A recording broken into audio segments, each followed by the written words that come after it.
Looking for a fun way to win 25 times your money this football and basketball season? Test your skills on Prize Picks, the most exciting way to play daily fantasy sports. Just select 2 or more players, pick more or less on their projection for a wide variety of stats, and place your entry. It's as easy as that. If you have the skills, you can turn $10 into $250 with just a few taps. Easy gameplay, quick withdrawals, and injury insurance on your picks are what make Prize Picks the #1 daily fantasy sports app. Ready to test your skills? Join the Prize Picks community of more than 7 million players who have already signed up. Right now, Prize Picks will match your first deposit up to $100. Just visit prizepicks.com/play100 and use code play100. That's code play100 at prizepicks.com/play100 for a first deposit match up to $100. Prize Picks, daily fantasy sports made easy.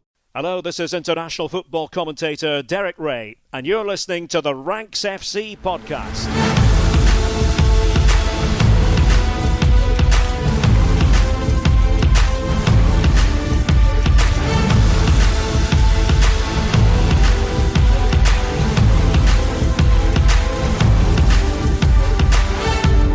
Hello Rank Squad and welcome to Ranks FC. It's your favourite football podcast, back for another week and back into World Cup mode. My name is Jack Collins and I'll be your host today, where we're talking England, USA and the rest of the World Cup. Later on, we're going to be joined by a very special guest, Mr. Taylor Rockwell of Total Soccer Show, to talk all things US and give us that kind of angle on this big game on Friday. But for now, I'm joined by the rank god, Mr. Sam Ty. How you doing, mate?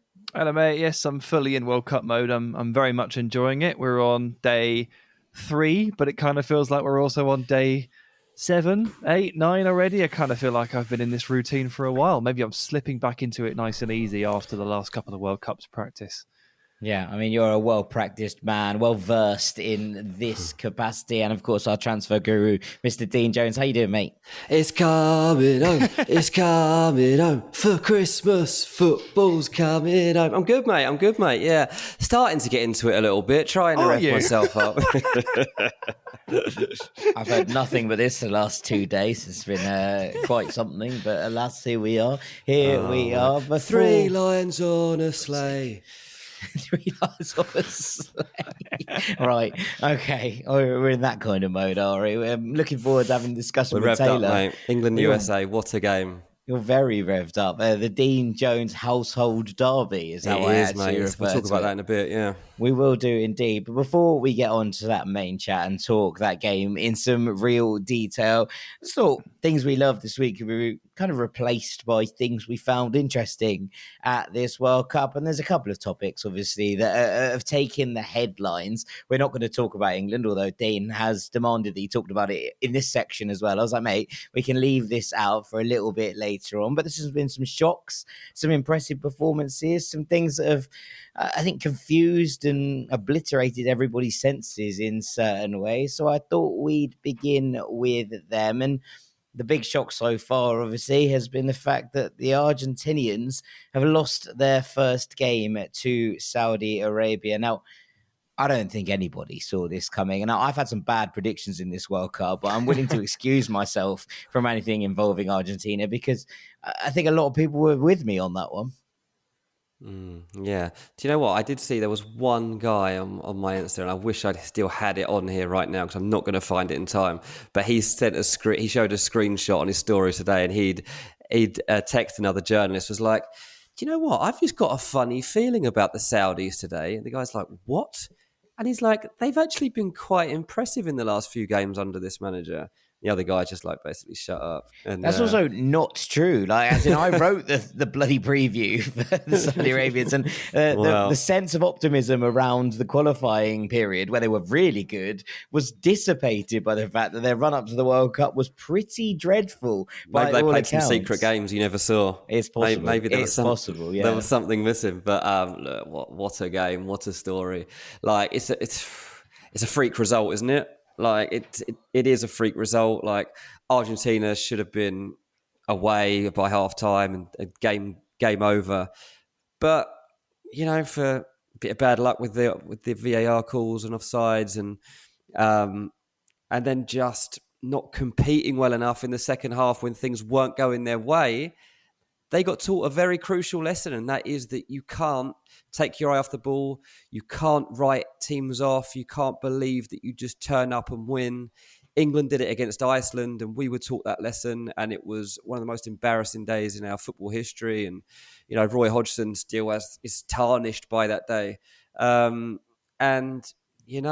This Argentina team are going to feel the same way for the rest of their lives, probably, about this result. Like, it is genuinely for Argentina, it's one of the most embarrassing results in their history. But in World Cup terms, it's one of, if not the biggest upset we'll ever see. At least they get the chance to redeem themselves, though, in Game 2 and Game 3 and still qualify. We were out of the round of 16 or whatever it was with Iceland. We were done. We lost and we were done. We were sent packing. True. Argentina now, blank slate as far as they're concerned. They need, that didn't happen. We've got 2 games to win them both, and we can still win this World Cup. That's got to be their mentality. But Mexico will be going, no, you don't. Let us play you. We were already excited about this. Now we're really excited. Let us have a go. A truly bizarre game. Like, they're basically inches away from being 4-0 up, aren't they? A 3-0 and then, a foot and a few inches away from 4. The Lautaro second one is a really bad judge from him, but a couple really close ones. They're a sprinkling of execution away from 4-0. This game should be a battering in favour of Argentina, and it just doesn't quite happen. They come out of the break a little bit slowly. Some frailties get exposed, and the way it got flipped on its head, it had me on the floor. My jaw was on the floor. Yeah, I mean, look, very, very impressive from the Saudi Arabians. I think probably should be the first port of call here before we come on to what it means for Argentina. But this was a performance full of heart and soul, sure. But actually, more than that, they came at this game with no fear. And it was one of those performances you go, right, you're going to play that high line against Argentina. There's a big chance you get punished. And to be honest, they were millimeters. I think inches is actually a bit kind to some. Millimeters at times away from being punished. And from this being one of those results, you go, oh, God, that is a big result, a big score up in that first half.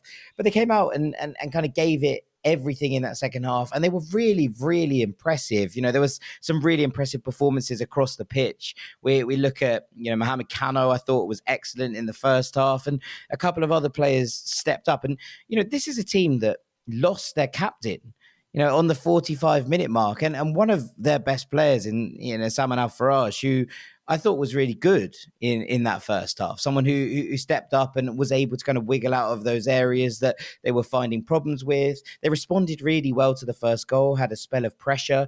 And then after half time, took the most of 2 big opportunities in a pretty spectacular fashion. And then after that, we're like, well, you're not coming through us again. You've done that once. It's not happening. And kind of came out with that attitude, I suppose, that was like, okay, we're not scared of you. We're going to come out and play our own game. And that was maybe the most impressive thing about this, because a lot of teams tend to come out in World Cups. And look, Saudi Arabia did this at the last World Cup, where they came out and they weren't particularly forward thinking. They tried to sit in and play on the break, and it didn't work for them. Today, they didn't do that. They were, on the front foot as much as they could have been against this Argentina side, and they punished them for mistakes. And I think when you play positively like that, you look and you get rewards, and I think that's maybe the nicest thing to see, because this wasn't a hit them on the break and stun them performance. It was a game that really did feel like it swung from either side to either side, and they got their just rewards in many ways. They did, yeah. They were brave, very brave, stupidly brave at points. I think they played a very, very dicey game. We can't get away from that. They got quite fortunate a couple of times, but these games are played on, razor thin margins, and Saudi Arabia came out the right side of this. And ultimately, they deserve to hang on for this victory at the end. They really did have to put the shift in and defend their box for 15 minutes. They deserved to clear every single one of those balls. They deserved to get the rub of the green on the bounce of the ball. This was brilliant from at least 4 or 5 of these players. That's a performance that goes down in history. In fact, that high line goes down in history, full stop. So fair play. Yeah, I mean, Dean, what does it do to Argentinian confidence? Because we spoke about this before the World Cup, and we spoke about the fact that it felt like maybe the pressure had been lifted off the shoulders, which is a pressure that we saw in Russia in 2018, that they were playing as if they were kind of a little bit frozen by it. And actually, I think we saw a bit of that towards the end of this game. Suddenly, the odds had been flipped and everybody looked like they were making the wrong decisions at the wrong times. And that's a problem for Argentina, because the fact that they were playing with that freedom was a major part of why a lot of people have been looking at them as favourites.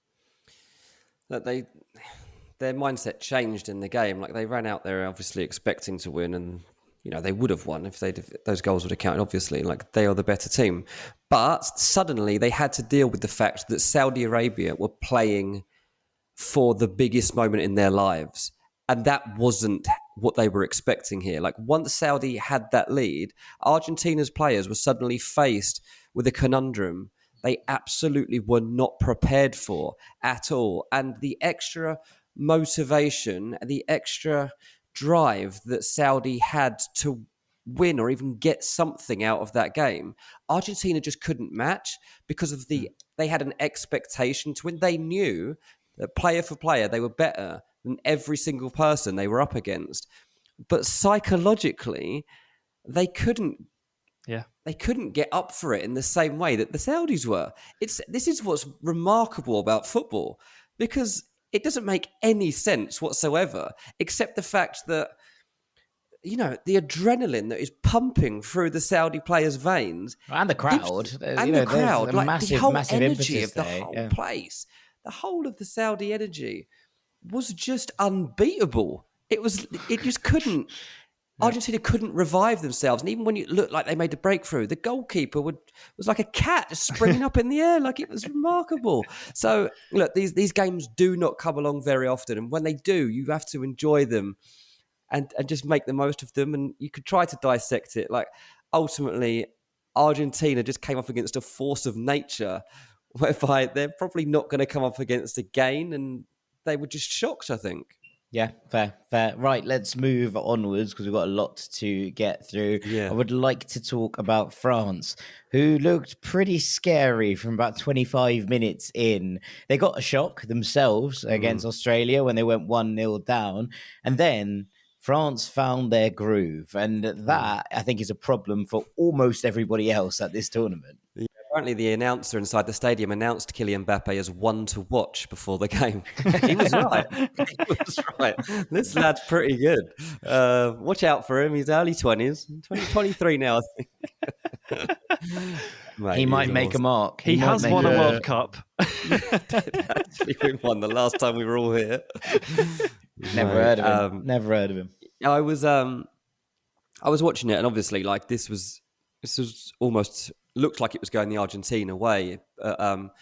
France had long enough to get their heads around Australia scoring the goal, and ultimately Australia didn't quite have the same mindset, backing, belief, ability maybe, to see through the game. Very difficult. Like, don't get me wrong, I don't want to be harsh on Australia. Like, to score a goal and take the lead against France is an achievement in itself for a team like Australia. Like, it genuinely is. That was a big moment in their football history.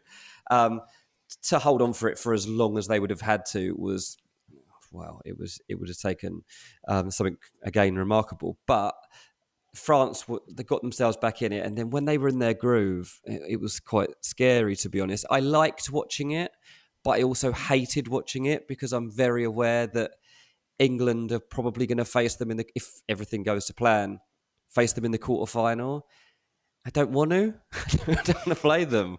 I don't want to play them because Kylian Mbappe really, really scares me. Yeah. And at the moment, I don't know if Kyle Walker's fit, and I'm presuming he's going to be. I thought, just leave him now. Let Kyle Walker work on his rehab for the next 2 weeks and just watch Mbappe non-stop and just make sure he's prepared for that moment. He's going to be prepared for it. England are going to draw them in the quarterfinals. He's going to ping a hamstring after 2 minutes because he had no match practice. Yeah. I mean, look, maybe. But it's after the game...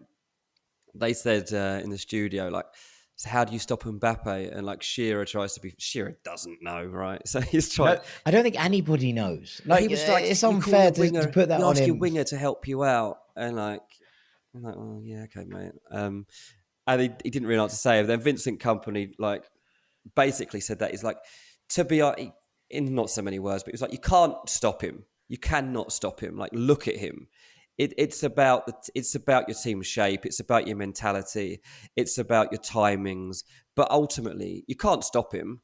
Like you can't keep killing Mbappe. You have to try and manage. You have to try and manage him. You can't stop You've got him. to manage them. That's the exact word, you've got to be so cautious and careful because he'll wrap you in knots, man. Like he is ridiculous. The way he can just stop a ball and move it again so quickly, it's like Messi level stuff that just people can't do, right? Like we're looking at like once Messi and Ronaldo move on, he'll be on a stage of his own because they're thinking, well, who's going to compare it? Okay, maybe Vinicius might be able to, but Haaland's not going to be on the same stage because international football Norway probably aren't going to be there.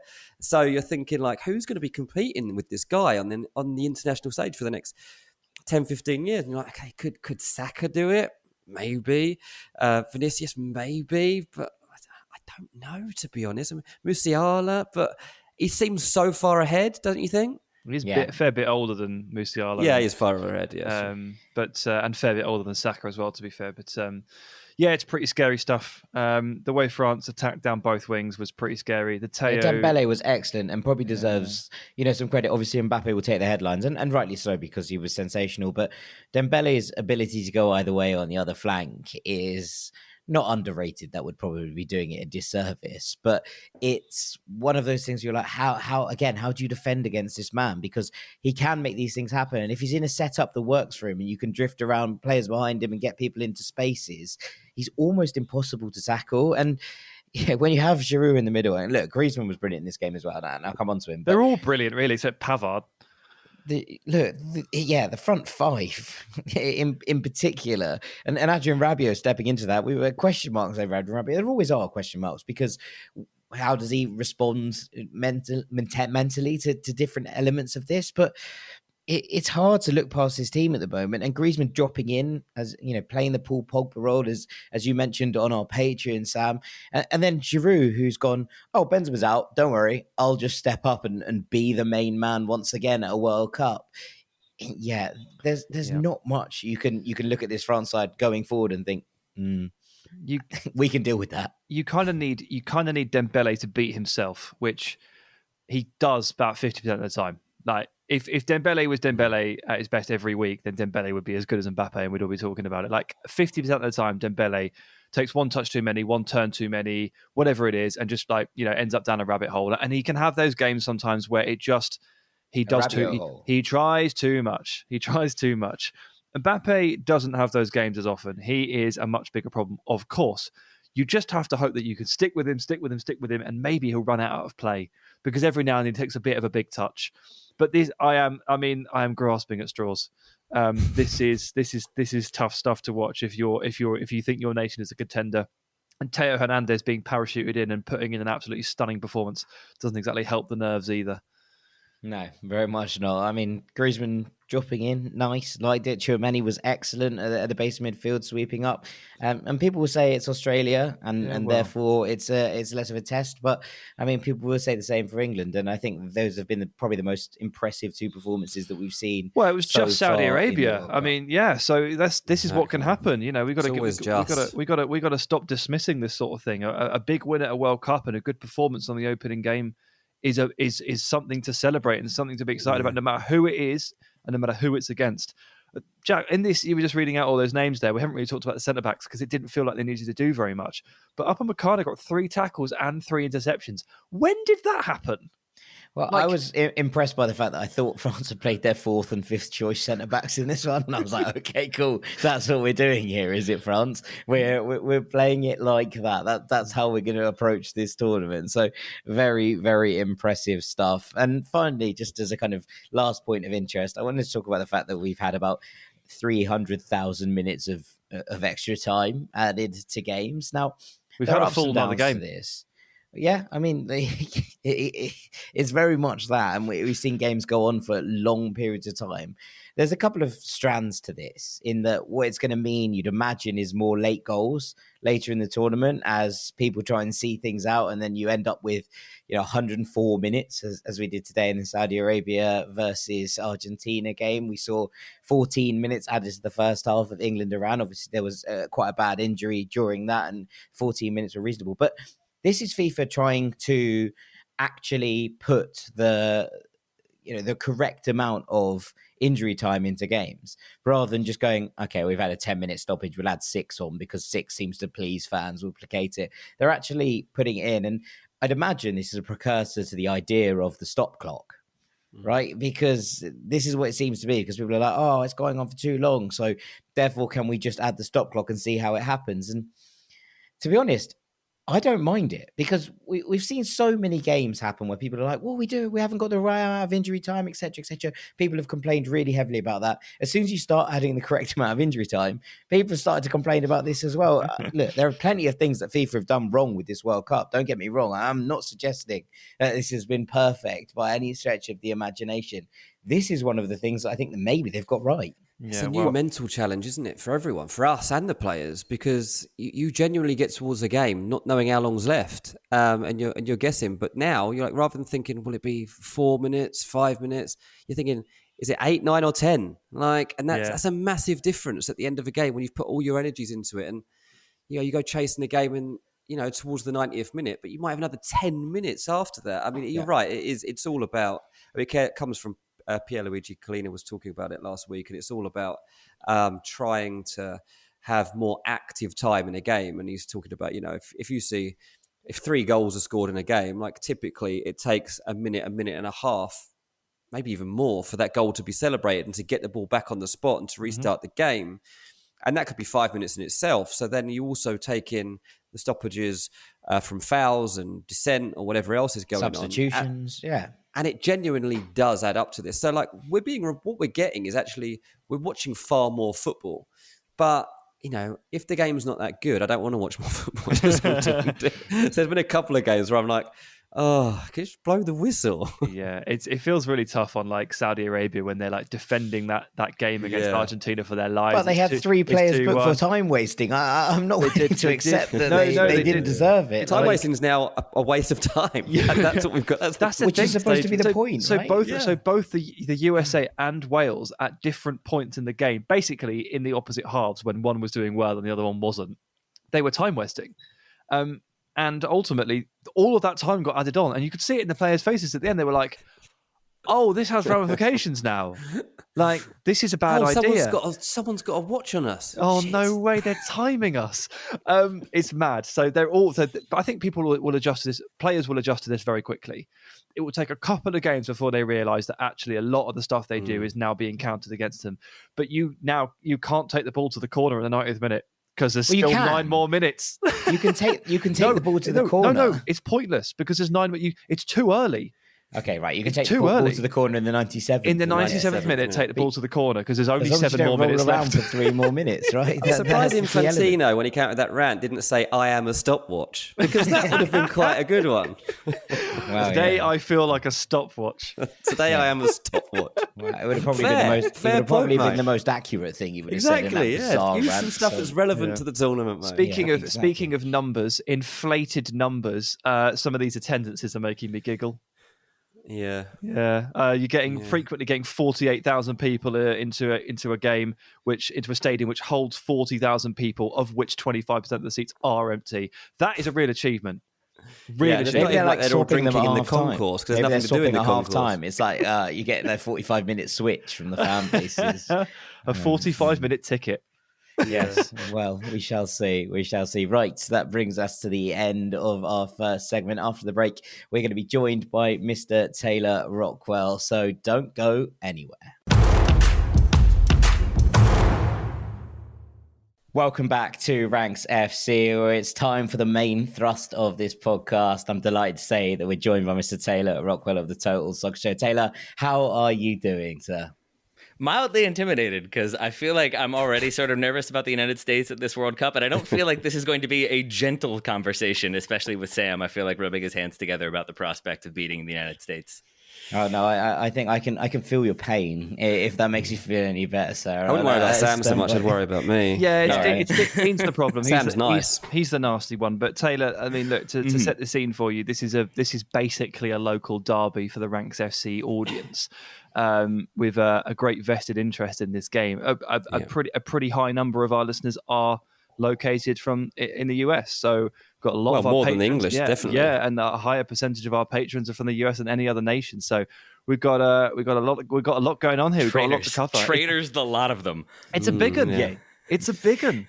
Yeah. On top of that, it's a Dean Jones family derby. It's a derby in my own house, Taylor. So my wife is called Taylor. She's American. And It used to be a 50-50 split on that name, and then Taylor Swift really, really ruined it for male Taylors everywhere, I gotta say. What a game changer. Yeah, so Dean's wife is Taylor Swift, and What are you doing here? Yeah. This Why are is you really as a still hobby. doing this, yeah, exactly. Yeah, and then obviously my kids, half American, they're 2 and 4, so the 2-year-old's really got no idea what's going on. The 4-year-old is really latched onto this World Cup, and so Friday I'm not going out with my mates. Usually we'd be at the pub. The 4-year-old's going to be allowed to stay up. It'll be a 7:00 kickoff in England, and he doesn't know yet, but he's going to be told about an hour before bedtime that he's going to be allowed to stay up and he's going to watch England USA. And he said to me today, I said, "Oh, are you annoyed you're not going to see the England-America game?" And he said, "Yeah, but it doesn't matter, Dad, because I can't lose because I'm both." And I was like, "Oh no, have I done this bad a job that he doesn't feel more English than American?" Like, come on, Dylan. I mean, this isn't about how bad your parenting's been. I think that's a whole different podcast. I feel like I have plenty of friends who have tried really hard to get their kids into football and have not succeeded. So in that regard, you're already like ahead of the curve, I think. Yeah, and fair. it's just a matter of getting them to fully support the United States. That's really where you're kind of letting them down a little bit. Yeah, The problem is I was the gonna play Wales for game when America. Dylan and Reece Jones don't support Wales is going to be my big problem. Yeah, absolutely. Right, so let's get into this. So we're going to pick 3 players from each side that we think are going to have a say on the outcome of this game. Taylor, you're going to lead us off, and then in part 3, Sam and Dean are going to kick back at you. So we'll see how that one goes. But I'm excited. I'm excited to hear how this one's going to play out from a US standpoint. I'm going to go pessimistic to optimistic. So I'll start with number 3. It's Matt Turner. I think you have to start with the U.S.'s defense or the attempts to stop goals from occurring. And the back 4, as long as everyone is pretty fit, should be set. I'm guessing it'll be Serginho Dest on the right, Anthony Robinson on the left, and then Ream and Zimmerman in the middle. And all of them will be incredibly important. But Matt Turner showed his importance in the opener against Wales. Though his distribution isn't maybe like his strongest skill set, I think the ability to make the saves that you don't expect him to make. He has that shot stopping ability.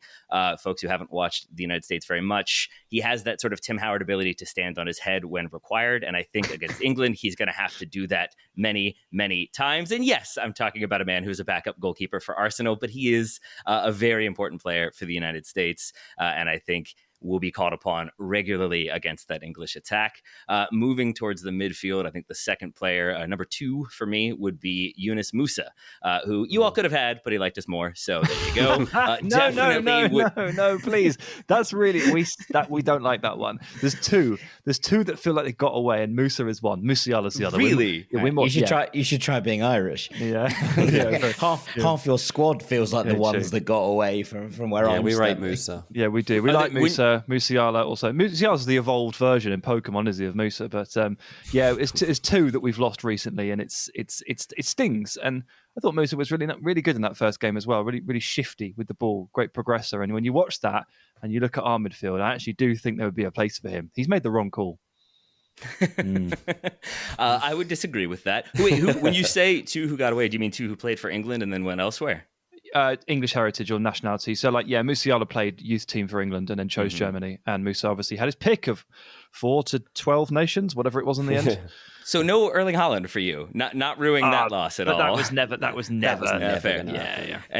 And I think Ryan, co-host Ryan, is keen to remind us that Gio Reyna also could have played for England, and England made him who he is. I'm not sure I would agree with that. He doesn't even play for you.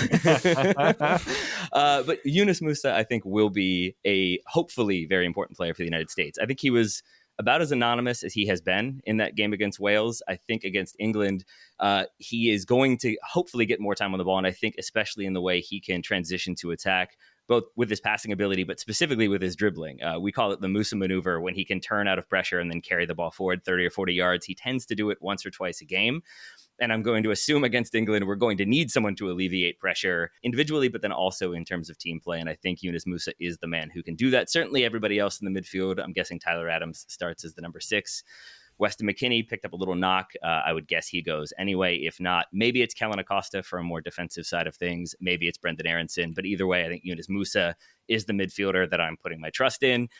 And the number one most important player for going optimistic is Tim Weah. I do love me some Timothy Weah, the son of George Weah. I'm sure you all know that. The goal scorer against Wales. I'm sure you also all know that. But he is the U.S.'s vertical threat. He is the speedy one who can get in behind, but also has a lot of technical ability. And a thing that I always value about him, I've talked about this many times, is how he wasn't necessarily going to be the starter for Greg Berhalter. He wasn't one of Berhalter's preferred players. And he really worked on it. He had a lot of conversations and meetings with Greg Berhalter about how he needed to improve areas of his game that were deficient, improve them such that he's become a really key player for the United States. Some questions around Gio Reyna and his fitness. We don't know if he'll be able to play at all in this game. And I think Pulisic hasn't been the most effective attacker. We're never entirely sure who will start at the number 9 spot for the United States. It's feeling great, guys. Feeling really secure. But Tim Weah is the player that I think could be the attacking difference for the United States. Okay, all right. So there's the 3 names on the team sheet that we're looking at, Taylor. And let's work our way through them, because I think that what we're looking at here is a side that can cause problems and did cause major problems, Sam, in that first game against Wales. We'll start with Matt Turner. And I appreciate, Taylor, that you just said, yes, he's the backup goalkeeper for Arsenal. But there's a reason that Arsenal made move. For now. Well, yeah. But I think there's a reason that Arsenal made that move in the summer, right? To bring him in, because it was, a very, very good little period ahead of that for him, at the Revs. And there was this kind of feeling around him that there was an upward trajectory around Matt Turner. And we saw it in that first game, because there were those kind of couple of moments where you're going, right, where's this come from? Where have these, shot stops come from out of nowhere? And especially when the US weren't under a huge amount of pressure regularly. And you see keepers have these games where they're under the cosh constantly for 45, 50 minutes, and they feel like they can't be beaten. I think maybe the more impressive side of these things is actually when a keeper doesn't feel like they've had much to do for 45 minutes, and then they step in and make 2 or 3 really impressive reflex saves and haven't kind of let the kind of easy ride, if you will, in inverted commas, in the first half get the better of them. And that's the mark of someone who's alert, aware, and has that ability to make a difference in big games. I don't know, man. Should have saved that penalty. Got a hand to it. I thought for a moment, just maybe it did feel sort of fated that Gareth Bale was going to score in a World Cup. But I did for a moment, I let belief get the better of me and thought just maybe he got a hand to it. Maybe he'd keep it out. Penalty. It was not meant to be. That was crazy hit, just unbelievable. And the save from Ben Davies' header was really impressive too. Like, I know it's kind of straight at him, but you still got to react in like a 1/10 of a second and get your fist in the way and tip it over. It was really, really impressive. We knew, right, you've known for ages, we definitely sealed it, like in the warm-up game against Japan, where all of your players were tragically bad except for Matt Turner, who actually turned out to be pretty good because he was so busy. It was like, okay, keeper, check. But that's always where the US are. You're never without the keeper. That's the starting point. It's been a while. It's been a while since the U.S. Didn't have a goal. I would maybe like 1990. I think there's always been a strong goalkeeper for the U.S. at every single World Cup. Checking to make sure that still checks out. Yeah, I think so.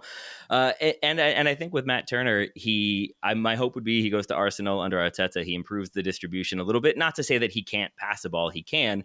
I don't think distribution is necessarily his strong suit. And like with Zach Steffen going to Man City, there was some hope as well that, his distribution will improve. He's going to get some opportunities. We'll see what happens. Not quite the case with Steffen at City, and Steffen not even on this roster, whereas Matt Turner, I think, has proven at basically every instance. Obviously, you're going to have little setbacks here and there, but from college to MLS, now to a reserve at Arsenal for now. But I think he has really stepped up his game, and certainly that's the case for the United States. He did have one season on loan with the Richmond Kickers, who are in the 3rd division of American soccer, and that is my hometown club. So we do claim that we made Matt Turner who he is, and Tyler Adams played against him one season, so I'm going to claim that my hometown also made Tyler Adams in that one game.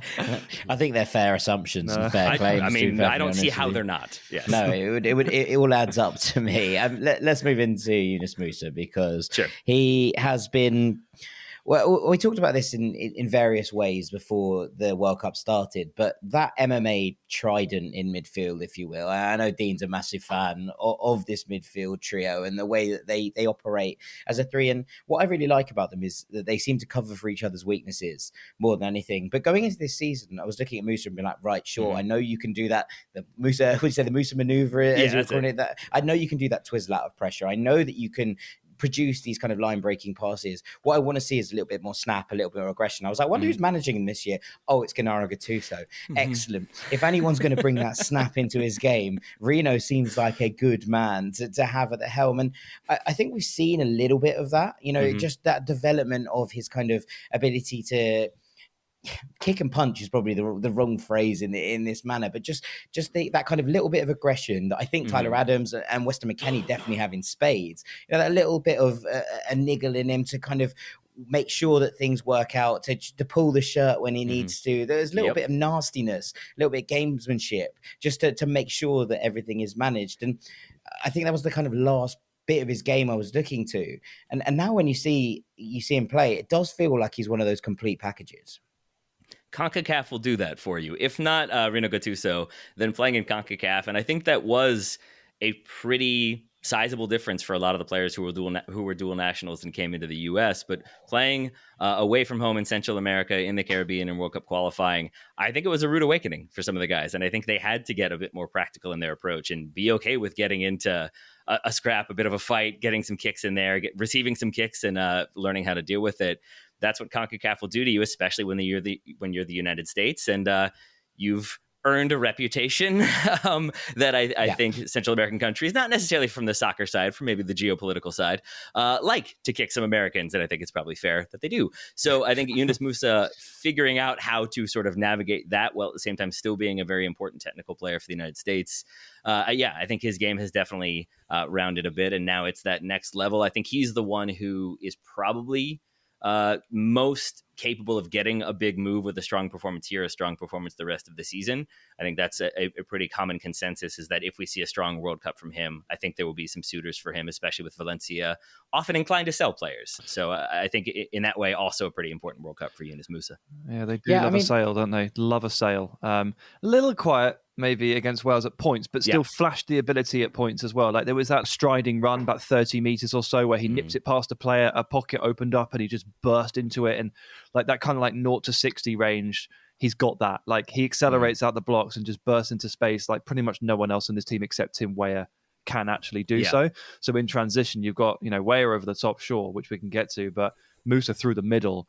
Like we'll get to my list and our key players, but this is going to be a pretty key part of this game and this matchup, I'd say. Yeah, and I think we'll talk more about it, I'm sure, but I don't think the Wales matchup is necessarily the type of matchup that suits his game. I honestly think if England play the way I expect them to, that is where he tends to shine a bit more. Yeah, agreed. I mean, Dean, do you think he has the highest ceiling of these three in the American midfield? Because there's a lot of talent here. Yeah, probably. I mean, it's obviously McKennie's already reached a pretty high standard to be where he is right now. He probably hasn't fulfilled his potential there yet, but I think that Musa. Then again, Tyler Adams. I've said all along since before the tournament started, like this was the area of the field where they are as strong as most teams, if not stronger than anyone at the World Cup. Like I think if you were to rank everyone's midfield, I honestly think America's midfield would probably be in the top 8. At this World Cup. I think that they are that good. I'm just not sure they can get through 90 minutes. I'm not sure that 3 will get through 90 minutes. And we actually play 100 minutes at this World Cup, didn't we? 100 minutes that you now have, yeah. Even worse. So this team won't, those 3 won't get through 100 minutes. And like, look, I support LAFC and I've seen Acosta and stuff, but like Acosta isn't good enough to come into that setup against England in the dying stages of a game for 20, 25 minutes and compete, even if England are bringing on like Jordan Henderson or Calvin Phillips. Like England's level of subs that come in are way, way higher. That's where I think America's problem is going to be. Like I think US have got to say like those 3, like I think it's a really good 3 and I genuinely think the first half will be a really good battle. I'm just wondering in the second half if the US can keep in the game for long enough and not let England get away. Jack, last thing I expected to hear was Dean going after Costa. He goes there every day, loves it, absolutely loves it. That officially I love is a the Costa worst coffee. joke. I love a that's Costa the worst coffee. joke that's been on this podcast today, and that's saying something after my start to it. But let's move on to Tim Weah on the back of that, because, well, let's move on as fast as we possibly can. Thank you. But I think this is a good pick, Taylor, because what we've seen is that ability to stretch that perhaps the rest of this team don't quite have, that verticality to get in behind teams. And I think you're right in that. I think that if England are weak anywhere, it's can you stretch them in behind? Can you get in behind these fullbacks when they go forward? We've seen how good they are in an attacking sense, but are there those gaps to kind of make the use of things in that exact regard? So Weah and the way that he does get in behind, the way that he scored that goal against Wales feels like the kind of player who can make those moments count. And if the US are to win this game, to get a point out of this game, those moments are going to be massive.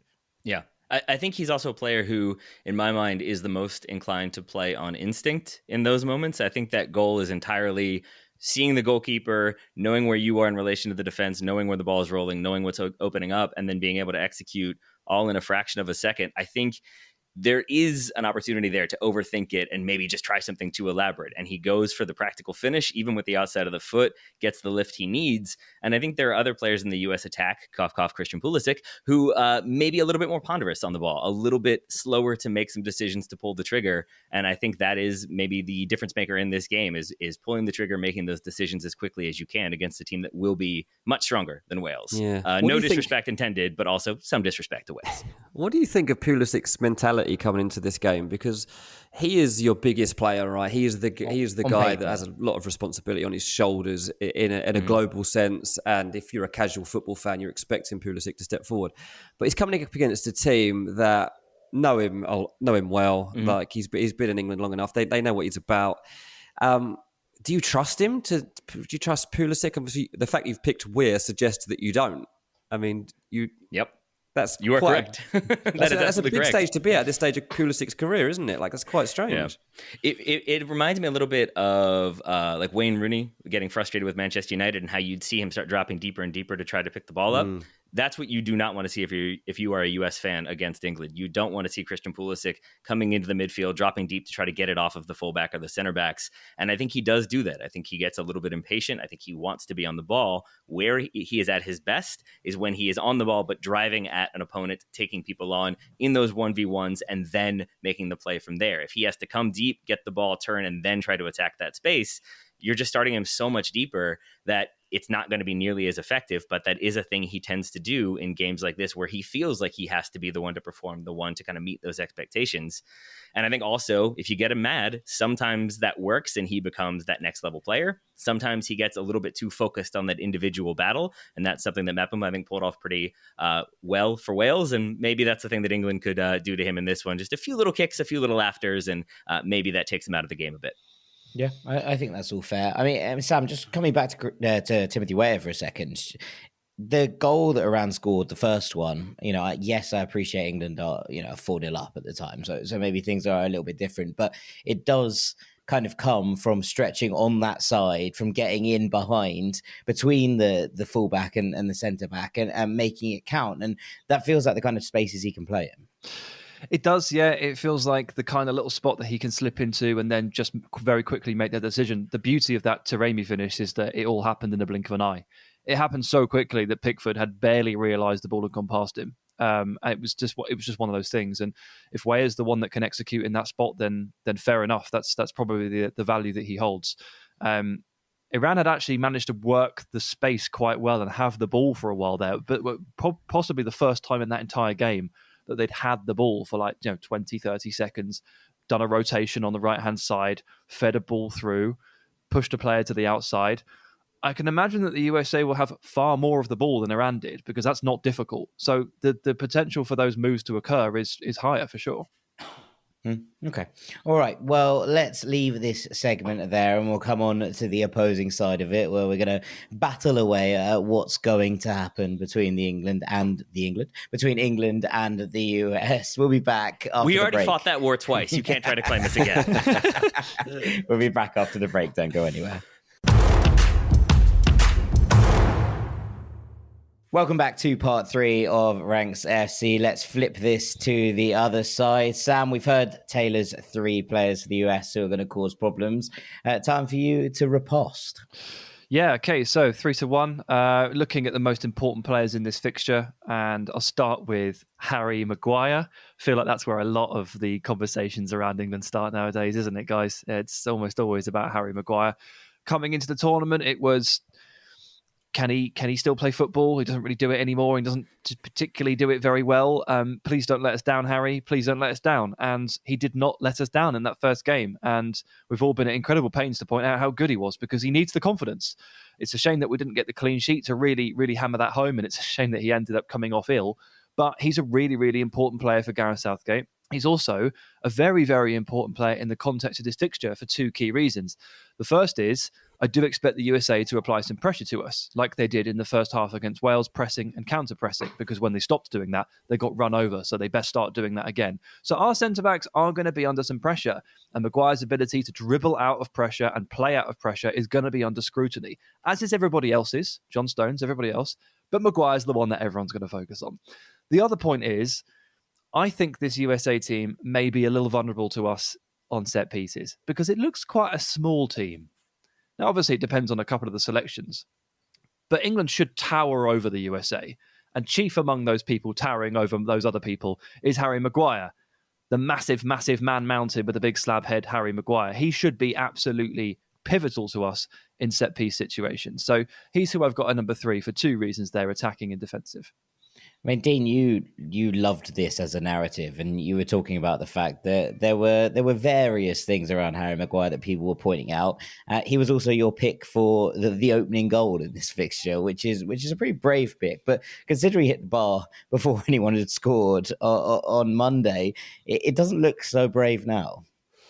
Yeah, like it was quite genuine. I've been honest about the fact. Like, I know he's had a really tough time, and I think a lot of it's been really harsh on him. But like I said, and it did annoy me a lot. Like I like the US, you know that. Like they're my second team at this World Cup. Obviously, my wife makes sure of that. But I said, like, when the draw was made and all the US accounts were like, just target Harry Maguire, it really rattled me. Because I was... Yeah, Taylor. I'll repeat again because Taylor wouldn't have heard it, but I was like, Harry Maguire is better than any defender you have ever produced. A bit rude about Tim Ream, said that at the time, say again. Like, you don't know what you're saying here. Like, this guy is reached ridiculous levels. He's having a really hard time. But if he comes back through it, look, we've got one of the best centre-backs we could hope to have available. And Harry Maguire, like, absolute full respect to him for the way that he's got his head set for this tournament. I also think he's probably really enjoying playing back on the left side of the centre-backs. I think that's where he wants to be.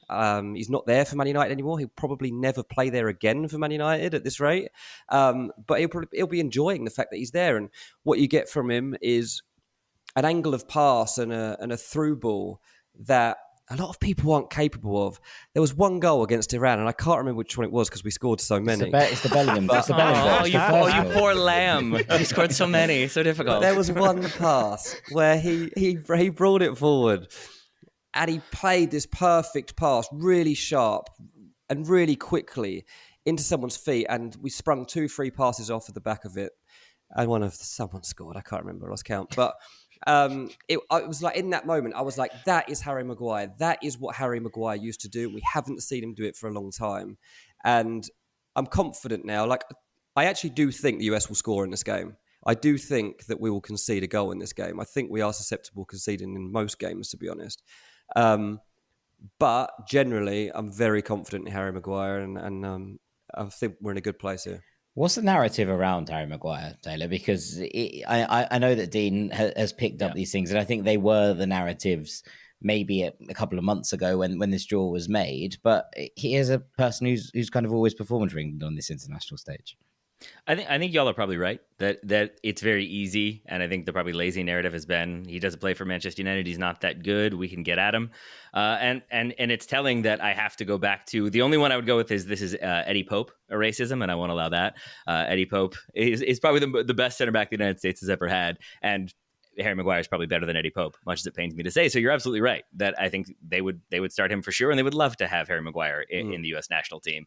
And I think the idea that he is some sort of vulnerability is probably unfair. The only thing I would say is just the lack of pace, because I think I disagree with Sam a little bit. I think there's a pretty good chance England are very dominant in this game, very ball dominant. I think the United States will probably sit deep and try to counter, and that is maybe where there could be an opportunity for the United States. But overall, I think he is more than capable, and I certainly think the set piece shout is a pretty good one. And I would extend it even to, I can see a scenario in which, because of some of those size mismatches, maybe a penalty being conceded by some of the grappling. We saw that today. No, Taylor, we don't get those. The most egregious fouls occur on us, and we don't get the decisions. Everybody else gets them. The English, such injustices. Very hard done by, mate. We're very hard done by. Well, look, Taylor, the battle for possession there, obviously, first and foremost, that usually takes place in midfield. Who can get the better of who in midfield? So into number 2 is going to be Jude Bellingham, who's coming off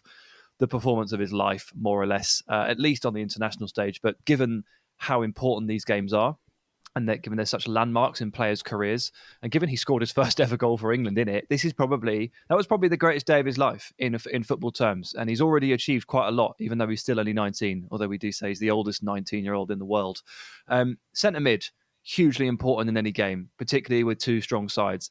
Bellingham, energetic, composed, sizable, great passing range, ability to shrug players off. This is going to be absolutely massive. I don't know if we're going to play with the 3 or the 2. I don't know if we're going to be, one man down there, 2v3, or if Mount will continue to play in there. I don't know what Gareth Southgate's going to do, but I do know that Jude Bellingham will probably be the main reason as to why we win this midfield battle. Or perhaps if you guys somehow get the better of him, we lose it. Yeah. He was one that I was really hoping we would see not start that game. I was hoping it would be Calvin Phillips. You all would be maybe too cautious, not get the result you did, and then there's like kind of a desperation play. He was the player that made me the most nervous of any player on the England team, genuinely speaking. I think he does so many things for your midfield, and he is an in-form, very confident and self-believing Jude Bellingham is probably not the best thing for the United States, for sure. Yeah, I mean, this guy, he's the box-to-box player that we've never actually really had. We should have had it. We should have had it in Steven Gerrard. We could have had it maybe in Frank Lampard, but because of the way that they played at that time and they were forcing them in, those two players weren't able to be the players that they were on the club scene. And it kind of held them back to some extent in the international scene. And that's not going to happen with Jude Bellingham. And he's got everything. And I was speaking to someone recently who's very close in the England camp, and like Bellingham has been the best player of his age group throughout every single stage of his development. Every stage, there was never any doubt that Jude Bellingham was going to be a professional footballer. Like, only injury could have stopped him. Like, he has been the standout in every team he's played in. And even now, he's 19. He's captain of Borussia Dortmund, and he is like 100% playing in England's next World Cup match. There is no way you leave him out for this fixture. He is, I don't know, it's hard to describe how good this guy is. Like, he could genuinely become the best midfielder in the world, to be honest. He's got everything, and it's all going to be now for him about decisions in his career and where his next move is. It's going to be all about mindset, managing those difficult moments that you get. Like, if you think of like Dele Alli, seemed like the sky was the limit for him, and whatever's happened off the pitch he's gone away, and like he's not even in the England squad anymore. I'm confident that won't happen with Jude Bellingham, but in a fixture like this, especially given what I've said about the US having such a strong 3-man unit in there. Yeah. Gives me so much confidence to know that you've got Bellingham and Declan Rice and one other. Like, that is honestly that gives me such belief that we will be okay in this game. Like, I think it'll be tight, particularly first half. And I'm not, there'll be some England fans, I'm sure, that think this is going to be a walk in the park. I don't think it will be that. But after watching the first game particularly, I am much more confident now that we'll be okay in this fixture. And a lot of it is because of that midfield dynamic that we've now got. Yeah, absolutely. I mean, look, one of the great strengths of that USA midfield 3, if it's all fit and firing, it brings a lot of energy. Tyler Adams by himself brings a lot of energy, but Musa and McKennie are both, they really do the yards.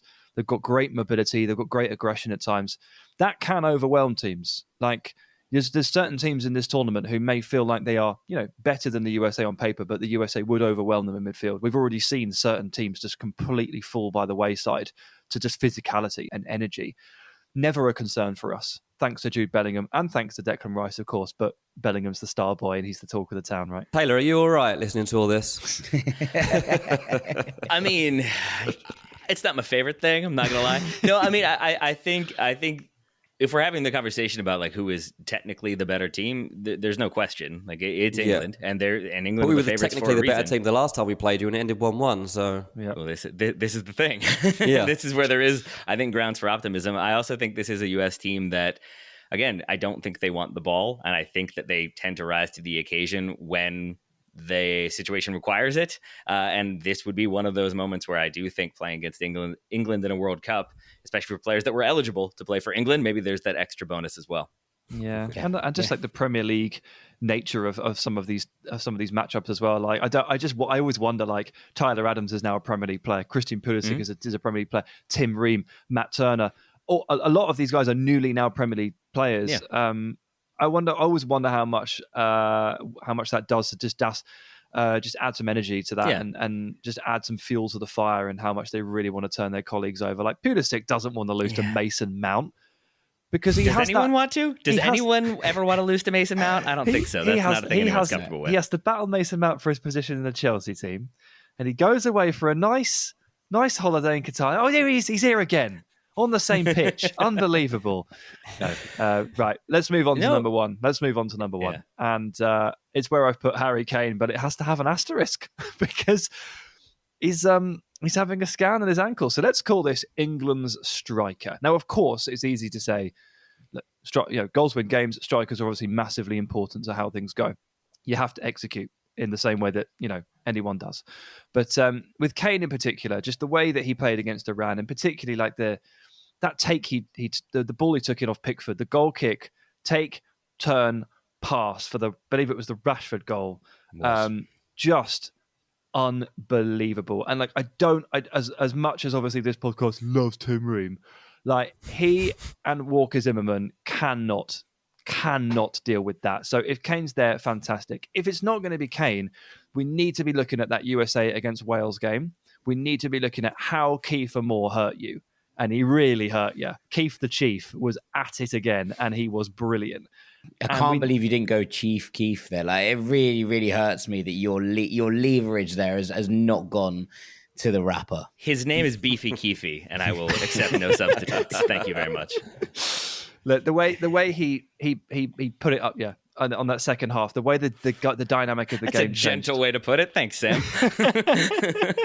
It was alarming the way the game switched, though, wasn't it? Just a bit of physicality, a bit of a focal point. The ball sticks a little bit. Dan James just didn't do anything, And as soon as you get someone that can get his elbows out, and we've got players that can do. If it's not Kane, Callum Wilson's a real handful. This would have been perfect for Dominic Calvert-Lewin, but sadly he's not fit and available. Tammy Abraham could have done it as well. What I'm really zeroing in on here is not in terms of just like Kane's really good. It's all about Kane. It's that a striker with a physical presence, with a bit about them, really, really hurt you. Like without that much of a challenge. And those centre-backs, as much as I thought Tim Ream was good in the first half, he and Zimmerman were like perplexed in the second, very much perplexed.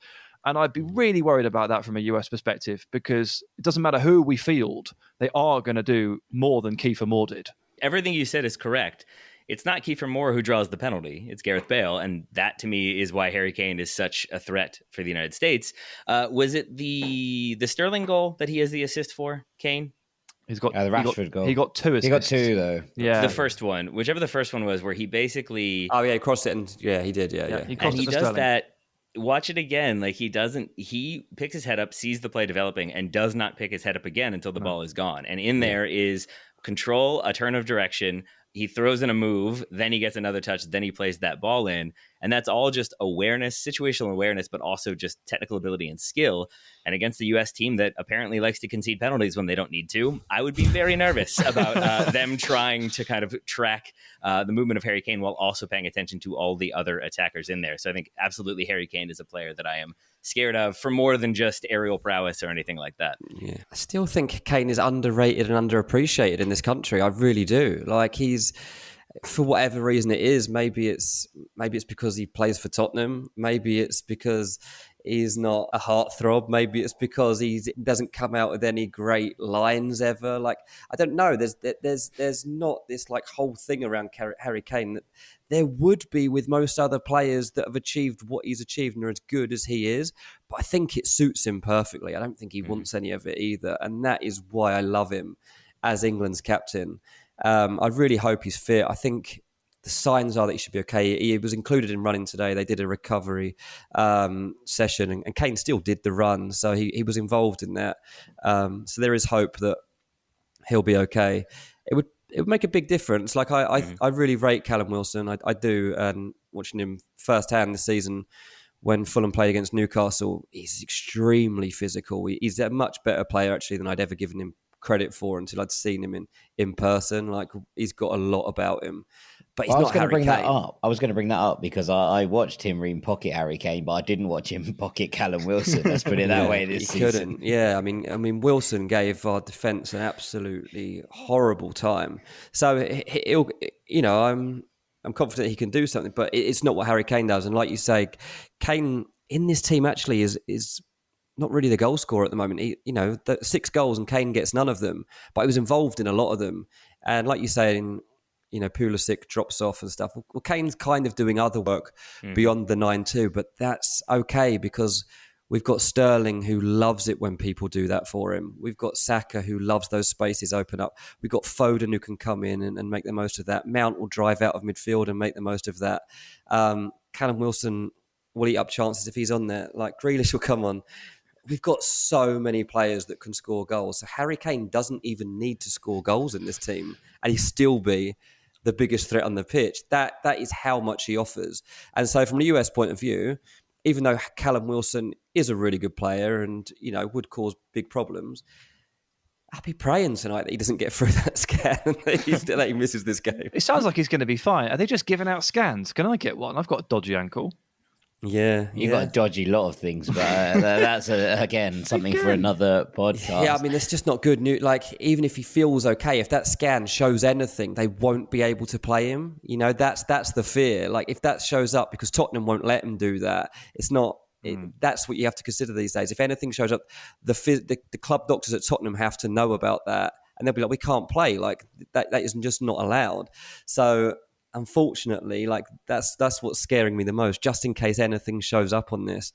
But fingers crossed, because Kane with England, and I'm pretty confident. I'm almost too confident this time. This is my hope. That would be one of my hopes. Yeah, I was going to say, look, before we wrap this up, Taylor, I'd just love to get a prediction in terms of not necessarily a scoreline, but just how this plays out. No, give us a scoreline at the end of it as well. Come on, Taylor. Okay, so I think there's a couple of things. I think from a U.S. perspective, what they did in the first half against Wales was one of the best halves I've seen them play. I think how aggressive they were, how intense they were, both in terms of winning the ball back, but also keeping the ball moving. It was a lot of 2 and 3 touch passing. It was really just an electric performance from the United States, and I wish they could have gotten more out of it.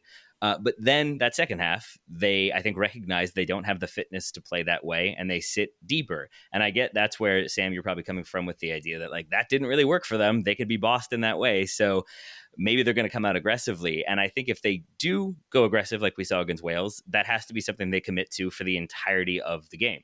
If they don't, if they can't do that, then I think the United States pretty consistently has shown that they are a better team when they sit deep and counter. That tends to suit their skill sets a bit more. I think it takes a lot of the pressure off having to create, because they're not a team that breaks teams down. They don't handle mid blocks well, or even deep blocks, certainly. And so if you can get into a situation where you've got pretty speedy attackers out wide with the fullbacks advancing, and England get a little bit overcommitted, a little bit overly confident, that's where I think there can be some opportunities for the United States.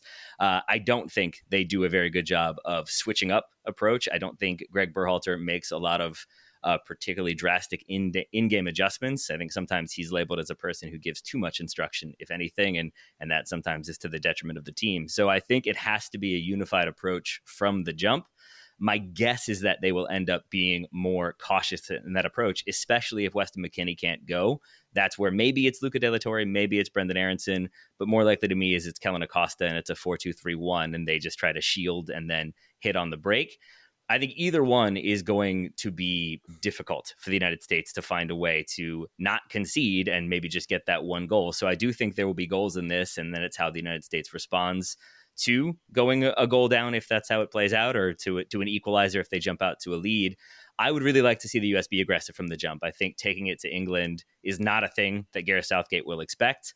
I think sitting deep is something where they're more comfortable. England have broken teams down. Look what Iran tried to do, and emphasizing the tried part of things. I don't think that you can just sit deep. I think England, it's a different England team than couldn't get through Iceland. It's a team that will find a way through, have the ability to do so.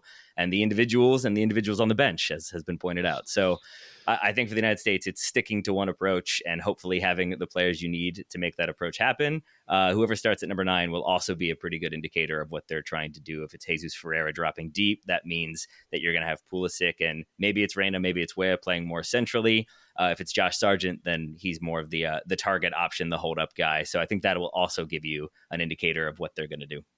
Yeah, absolutely. We're a very long way away. Just you saying that reminded me, we're a long way from Wayne Rooney in central midfield and Harry Kane on corners. Jeez, do you remember those days, Dean? Yeah. Good times were had by all, IMO. So, you evolve out of these things. You've got to go through things like that to enjoy the good times when they come back, and we're in a good time. So I'm enjoying it. I think we're going to win 3-1. I think we're going to win 3-1. All right. That's Yep, me too. I mean, it's relatively, I agree. Relatively safe from what you've been saying. I think that's quite a about safe bet scoreline as it stands. Taylor, I think. All right, I'll go optimistic. I will say I think for the United States, I don't think a draw gets it done, because I think then you've got the 2 points, and who knows what Wales will do. I think Wales can present some threats of their own to England. So I wouldn't, if you're Greg Berhalter, I don't think you can trust on them getting trounced by England and then you kind of scrape through with a win against Iran. I think you have to go for it here. I think if the United States can spring a surprise early and really catch England out, especially if it's an overly confident England, that's where I could see it going the opposite way. You get a goal, maybe England get one back, but along the way they get stretched and the U.S. gets one. So I'm going to say 2-1 United States. In your face, England. I like it. That's what we want you to say. These are the kind of optimistic predictions that I'm all here for. And with that, we're going to call this a day. But all that's left for me to do is say thank you so much to Mr. Taylor Rockwell of the Total Soccer Show for joining us today. It's been a real pleasure, Taylor. Thank you very much. And thank you all. Oh, no, wait, Sam did this the first time we met. Thank you to you two for not immediately asking me why I have a surname for a first name. That's another one that English folk love to do. So, and maybe less so Irish. Well, yeah. I mean, you could say the same for Dean. So we're okay, there we go. I've seen both of those go down. Thank you very much to Rankle, Mr. Sam Tsai. Cheers, mate. Yeah. Still reeling from that comment. Yeah, well, there we have it. Thank you very much to our transfer guru, Mr. Dean Jones. Come on, England. Avid Jack Collins, David Farts. Thank you so much for listening to this. If you want more from us, we are releasing daily podcasts over on the Ranks FC Patreon feed. The link is in the description, as ever, of this podcast. Thank you so much for listening, and we will see you next week. Take it easy, gang. Peace.